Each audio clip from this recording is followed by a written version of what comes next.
Where are your abilities? Where are your abilities?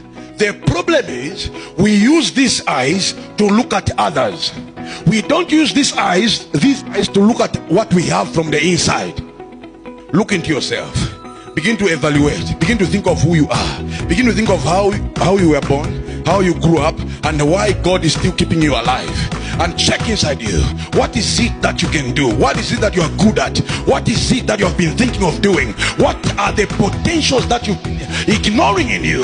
You realize that you are capable of becoming more greater than even the people you've been admiring. Remember, after prayer, look at what is in your hands. Shift from Egypt. Make a decision. Look at the children of Israel. They are telling Moses that you could have just left us there. You could have just, why didn't you leave us in Egypt? Look, you see, poverty mentality.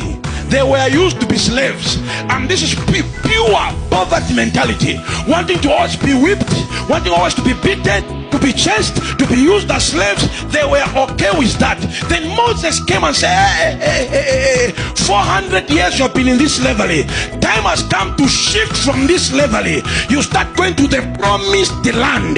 The land where you shall work, the land where you shall harvest, the land where you shall plant, the land where you shall have honor, you shall have power, you can command, you can plant, it can germinate, and you can be prosperous. Leave the Egyptians alone. Let's go to the promised land. The will of God, the Bible says in the book of Jeremiah 29:11, I know the plans that I think toward you, not plans of evil, but plans of future. So let's make the work of God easy. Let's leave Egypt and go to Canaan. What is in your hand? What is in your hand? What is in your hand?